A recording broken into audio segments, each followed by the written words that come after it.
starting the session, I made the decision to set up all equipment and construct the obstacle course. As part of safety and safe coaching practices, I conducted a ground check for any hazardous objects and did multiple test runs of the obstacle course to ensure it was safe for the participants. During the discussion briefing, I asked the participants if they had any outstanding or previous medical history. I did this as a contraindication to anything that may stop or interfere with the participant from completing a warm-up or from completing or participating in the session in general.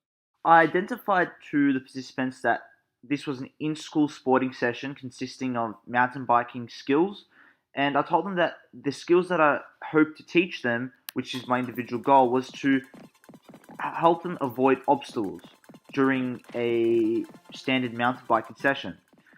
The program was aimed at children between the ages of 13 to 16 years of age, and I told them what the program would consist of and that it was a single session.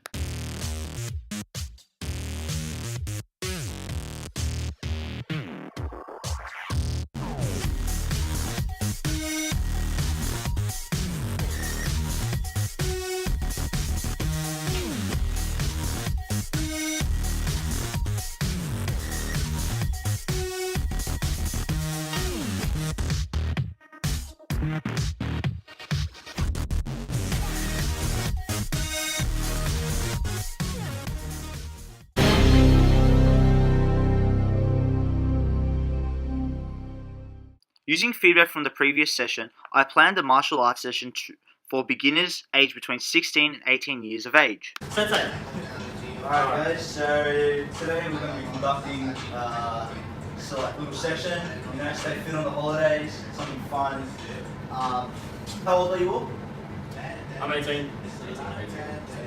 I explained to them what my individual goal was as a coach and then collaborated with them to create a group goal. The session originally was supposed to consist of 7 participants, but only 4 passed the physical activity readiness questionnaire. All equipment was borrowed from Car Trans Voninam Australian Society.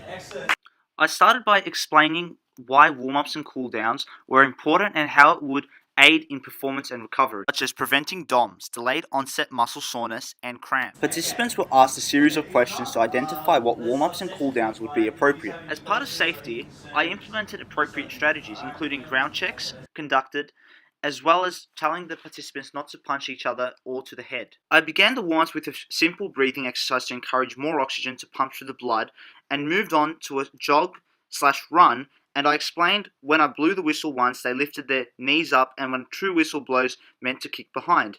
I identified some were doing it incorrectly, so I demonstrated and joined in to correct them. Next, I told them to walk while punching, and as part of safety, to leave distance so they don't hit each other. Next came some stretching, beginning with static stretches consisting of stretching arm and leg muscles. Then dynamic stretching consisting of walking lunges and leg raises. After that, PNF, proprioceptive neuromuscular facilitation stretching, was used to stretch hamstrings and gluteus maximus, where I demonstrated first and then divided them into pairs as I watched over as a safety precaution. After the warm-up was complete, participants completed obstacles set up prior to the session, which I demonstrated and used feedback sandwich to provide feedback. After the obstacle was complete, I divided them into partners where they practiced blocking and attacking, using pool noodle and a clapper, as this was the safest option as I observed and assisted them. An appropriate cool down identified was 2 minutes of hot water and then 30 seconds of cold water in a shower, and repeated 3 to 4 times, as well as drinking plenty of water and eating cauliflower, and the benefits were explained to them.